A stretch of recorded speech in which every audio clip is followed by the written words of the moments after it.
So, Mr. Chiang, we know that you've been working very, very hard to improve the state budget crisis. And I want to ask you, how's the California's financial situation right now? Like, what are the problems we're facing? Yeah, we're still suffering incredible economic challenges, especially in the areas of government and real estate. Some of the other areas that have improved dramatically, import, trade, manufacturing, agriculture, those have done well over the past year plus. But unfortunately, because of the fact that consumers are still struggling, in some cases their property values have dropped dramatically, we're having difficulties in the government sector and in the real estate sector. And in the real estate sector, it's construction, finance, and obviously that has a overall economic impact. And how do we get out of this mess? Well, people are going to have to be smart with their finances. Consumers make up about 2/3 of the economic activity in the United States of America, and so they're going to have to get to prudent spending, making sure they don't outspend their income, and then over a period of time, household finances will get back to a solid state, and then the economy hopefully will recover. I mean, from your perspective, how do you think that the Chinese merchant strength and their heavy presence really impact the economy in California? Well, it has helped dramatically. The emerging communities, whether it's the Asian community, whether it's the Latino community, or people who come from elsewhere, they bring a certain culture, they bring a lot of vitality, they bring a lot of energy, they have a lot of startup businesses, and that's how you rejuvenate the economy. Right, but how do you keep the balance between protecting consumers and elevating the business regulations? Yeah, we need a good balance. We need common sense regulations. You don't want to go overboard where you're impacting and hurting the creation of businesses. If we get people who are just good actors, then we can minimize the regulations. And what's the cost of increase all those business regulations? Well, I think what happens is you'll see instances like we witnessed over the past few years where there was excessive lending taking place. You had people exercising too much greed. They were making money to the cost of society, and then you'll have legislators who will step in and try to correct that. If we can get people and good corporate leadership, then we won't need government regulations. Right, and I noticed that recently you made a decision to stop the pay for lawmakers. Why did you make that decision, and why do you think that'll work? Well, the voters passed last November Proposition 25, which said if there is no budget in place, they don't get paid. We reviewed the California Constitution, and we reviewed also Proposition 58, which the voters also passed last decade in 2004, which said that you have to have a balanced budget. When we reviewed the budget, it did not meet the constitutional standards as dictated by the voters of California, and so we determined that they were not meeting the requirements. They weren't entitled to their pay. And now, why would anyone other than the lawmakers care for this decision? Well, they want to make sure they care about what's happening with the health of the California economy, with the fiscal situation. Clearly, it impacted the legislators, and they came up with another budget, and it's been passed, and now we have a new fiscal year with a budget in place. And now, who really wants a lawmaker to get paid and who doesn't?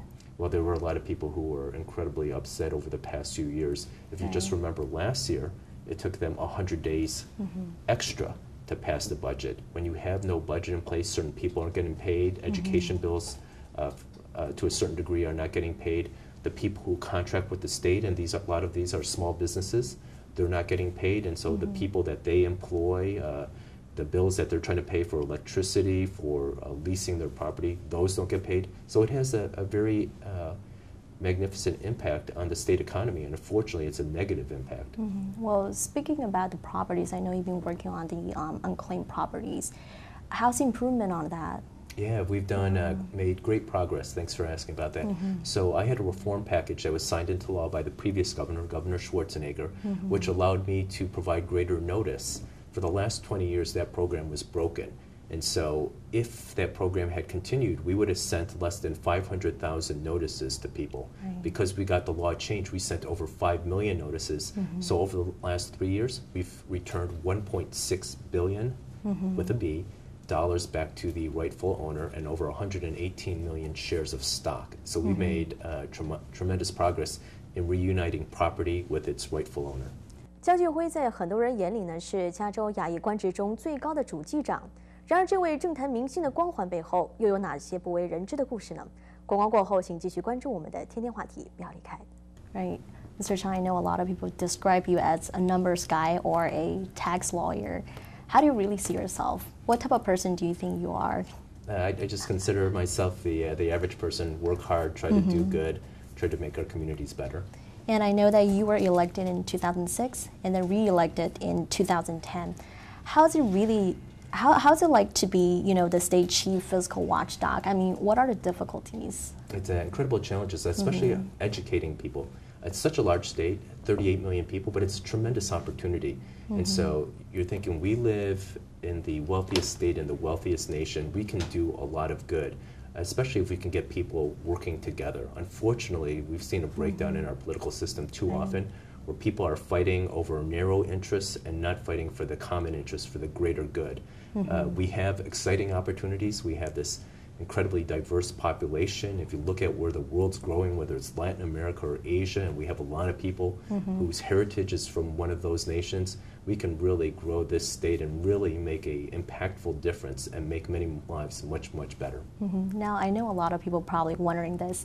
Who gave you the most influence throughout your whole life?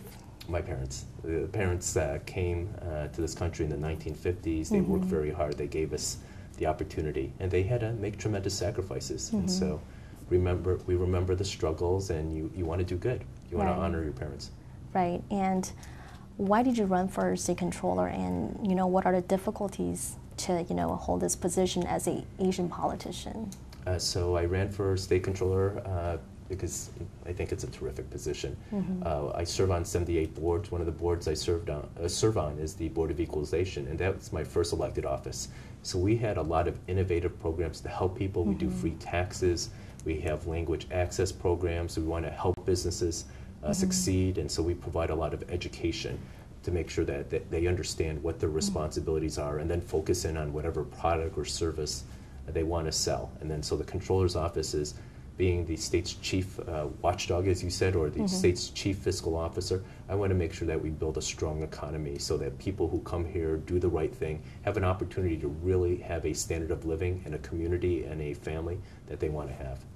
And why did you make the decision that you want to become a politician? Because I know that you used to be a lawyer, and then we just want to know that if there anybody or anything happened, or what changed your mind to become a politician? Well, I was working as a lawyer in an elected official's office, and I was given more responsibility, and I just kept climbing the ladder, whether I wanted to or not. And so ultimately I was given an opportunity. I thought, what a tremendous opportunity to every day wake up and be able to help people. So it's been a tremendous gift and a blessing.